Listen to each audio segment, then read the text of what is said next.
As our members arrived, one 37-year-old individual who was injured, serious but not critical, had removed himself from the building. Another 40-year-old construction worker was trapped. He was removed early in the operation. A third construction worker, 28 years of age, was trapped under a few thousand pounds of construction materials in the basement of that building. Our members entered the basement along firefighters, rescue medics, the assistance of NYPD, ESU on the scene, entered the basement to dig this person out. This took us over an hour. The rescue medics that work here are able to do things that no one else can do. They crawled in there, they administered IV drugs for a crushing injury, for pain relief, and kept this person stable as our members dug out these few thousand pounds of material to get this gentleman out. He was eventually removed in critical condition, conscious at the time. All three people were removed to Elmhurst Hospital, where they are right now. I think that the story really is that many people put themselves in grave danger today to save one person. I think it's a great story that the people of the fire department, police department do that every day. And today was a beautiful example of people who are willing to risk their lives to save this 28-year-old individual.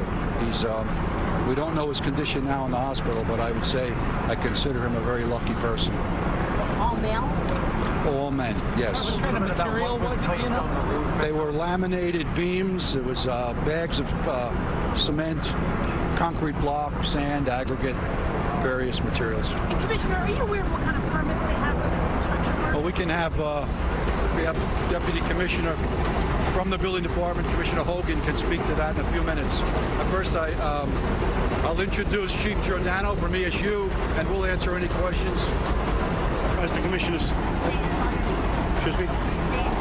Oh, Vincent Giordano, Giordano. As the Commissioner stated, we responded, with the fire department to this location, and we, again, working hand in hand, both agencies worked to extricate the individual. Mercy Service, the fire department. We also brought in a search and rescue dog after the person was extricated, using the dog just to conduct a secondary search, just in case, for whatever reason, we believe that, we didn't, somebody else might be in there. But again, we've been told that everybody has been, is out of the building. But again, as precautionary, we'll run the search and rescue dog through the building just in case. Somebody might have been in the building that we weren't told. Was the third victim speaking at all throughout the, more than an hour-long process of extrication? Excuse me? Was the third victim conscious? He was conscious the entire time during the extrication. He was being treated by the medics.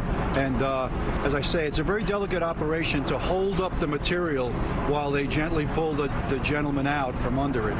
And that's why sometimes these things take quite some time. Can you talk a little bit about the crush injuries and the medicines surrounding it? Well, thankfully, there are medications that they can induce to assist the member with these injuries, because they can be fatal injuries to people. His legs were both under these, I'm told, 1,200-pound laminated beams, etc., and that can be fatal. But they really did help keep him alive. How was the material delivered, and how long was it up there before it came down? We're told that it was put up there by a hoist, a crane of some sort, and came down fairly soon after the delivery. So it was on the roof, and then... It was on the roof, and it went right through the roof into the cellar. And do your members use, jacks to lift up the... We use hydraulic jacks. We use wedges of wood. We have our collapse rigs here. Rescue operations have many tools that they're familiar with. So it's basically too heavy. Well, it's certainly too heavy for individuals to lift, so they use hydraulics. No, the reason it fell through. Well, absolutely. It wasn't that it fell while we dropped off. The roof gave way and the materials went through the roof. What was that? Director, we came a little bit late. Perhaps. Can you just tell us about what you said in the very beginning? Sure. I'm going to wait for this train to pass again.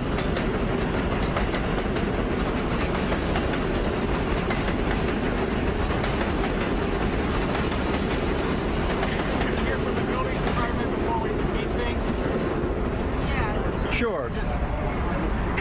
Let me, you want to ask a... Yeah, the Department of Buildings First we'll have because I think that's pretty vital. Representative of the Building Department. Your name, sir? Timothy Hogan, Deputy Commissioner of Enforcement. And sir, do you know if this building, did the owners have the proper permits for this type of work? There was a permit pulled, alteration 1, to add additional stories on the buildings. Can you talk about the process of delivering goods and materials to buildings and projects like this and how it's supposed to be? And if you hear that something... Materials should be delivered to the ground level. If materials are delivered to an upper level, it's supposed to have been reviewed by an engineer to make sure that the structure that they're putting the materials on can handle the weight. And was that done? At this time, that's under investigation. Have you spoken to the owners of the building? Are they being interviewed at all? I can't comment on that. We're still under investigation. Sir, can you please tell us when you came to look at the So there was a delivery made to the building around 3:40 this afternoon. The delivery was put onto the roof, and after the delivery was placed on the roof, the delivery materials fell through the roof and collapsed down to the basement. As far as you know, any previous violations at that site? I'm not aware of any previous violations at that site. As far as you know, all work is properly permitted aside from this question of whether they placed it on the... It would not require a permit for that, for the delivery of those materials, but the engineer should review any time materials... We've been listening to a live update from FDNY Commissioner Daniel Nigro going over this extraordinary rescue effort. You're looking at some of the video from before. This rescue had been going on for more than an hour. We were updated to find out that the 3 men who were trapped in this building, 37-year-old, when fire people got there, he had gotten himself out, not in critical condition, serious condition. A 40-year-old they rescued, and the 28-year-old construction worker who was trapped in the basement. The commissioner saying under 2,000 pounds of debris, and all of this starting from construction equipment being left by some sort of crane or something on the 3rd floor of an apartment building, crashing down to the basement.